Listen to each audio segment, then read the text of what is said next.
are in the laundry, and one thing that I'm noticing, okay, well, we got electric, dryer connections because it's all electric house, it's got gas. But this is our clothes dryer vent, and I'm going to get back to that. I'm going to circle back to that and get a camera up there. And maybe I can do that with this. One thing I noticed about the clothes dryer vent is that it's not labeled. Does that mean it won't work? No, it doesn't mean it won't work. About any dryer you plug into this will probably work. But the code says that if it's farther than 35 feet from the vent, then it should be labeled so that when you do buy equipment, you can see what it's rated for, and you'll buy a dryer that's strong enough to push stuff up this hole right here. And this hole, if you look up here, we can see that it's less than pristine.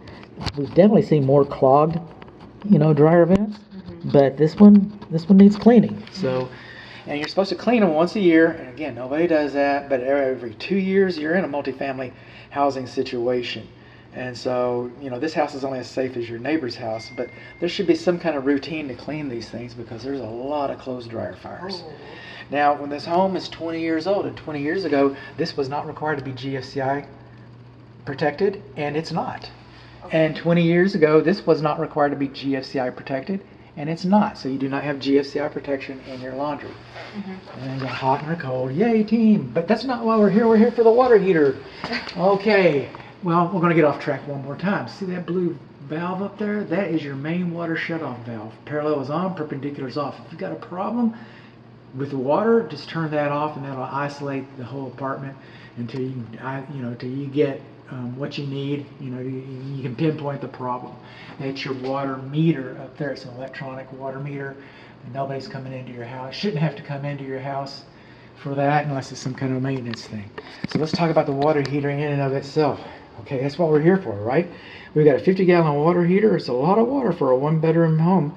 So you got a lot of hot water. You shouldn't have an issue with that. Advertise, because after a while, scale starts building up inside of a water heater. Look it up on YouTube. Don't trust me. They got all kinds of YouTube videos where they come in here with sawzalls and stuff, and they hack them up, and they open them up, and ooh, gross. So anyway, our water heater was manufactured, I think I already mentioned this, in 03. And it's our manufacture date is 20, and it's 26. So we're already shopping for Christmas. So, it's about 6 years old, and they last about 10 years. Remember that. And that's about all I know. Let's go for installation. Yeah. Well, we've got a sensor here, our leak sensor. That's a good thing to have. And this is our drain for our temperature pressure relief valve. This piping, when it comes into the house, when it comes into the water heater, okay, this is flexible conduit here, and we need a little bit of fire caulk right there. A little bit of fire caulk in that hole, so we need to protect that, and this probably needs a connector on that conduit, snug it all up. This is protecting the wire. That's not protecting the wire. Okay, and I'm going to come up here and let's see if I can get my short little legs up here. Maybe not. We can try. Okay, what do we got up here? Stuff. Okay, we're missing, see that little plate right there? That's called an escutcheon plate. And we're missing our escutcheon plate right here. And it goes with the fire caulk. And we probably should need some fire caulk right there. I don't even know what that little pipe is for. That's kind of a curious little contraption. I don't even know what that's for. So we want some closure on that. Somebody tell us what that is, all right? So then we come on. What are you referencing, the white box on top there? No, I'm referencing that hole in the wall right there. Oh. And when you see the video, or one of the still pictures I'm about to take, you'll see that little pipe way down in there. Now this piping, these connectors, they're supposed to be insulated. And these are our, dielectric unions. That's a good thing. This is our temperature pressure relief valve. And it is supposed to be insulated. If you touch that, hot, hot, hot. Okay, that's where your money's going. You paid all this money to heat this water in here, and then this is, now your money's just like radiating off of this. You can feel this piping, okay? So this is supposed to be insulated, this is supposed to be insulated, this is supposed to be insulated. We're supposed to have an escutcheon plate right here.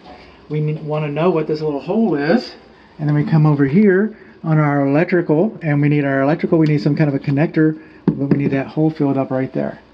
This is our grounding, and I do not, obviously, we do not have continuous grounding using the flexible conduit. It's not continuous. So what we're supposed to see in here is, see that little warp right there?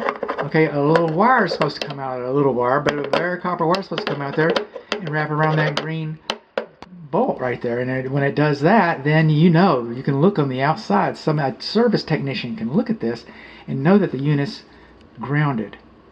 And as it is now, I don't know that it's grounded. I shouldn't be touching this. I could be electrocuted right now. Probably not. I get that. But that's what that's about. It's about safety. People are supposed to be able to look at that and see the ground wire. Is that a big thing? No, it's not a big thing. Insulating these is not such a big thing. Saying that, the most potential I see for a big thing is wondering if that's going to come back. What is that? Okay, so that's a big question. That's maybe not a big thing. Now, I'm going to back down here a little bit. I got one more speech about the water heater. Okay, is one, we're supposed to have an electric disconnect within sight of the water heater. There is our electric service panel, our load center. Call it what you will, breaker box. Is that within sight? That's kind of a judgment call. I'm going to say that I can't see it. Okay, I'm just going to say that I can't see it. I have to rely on a door being left open. So. Is it going to affect the way it operates? No, but for safety's concern, you should have an electric disconnect in here.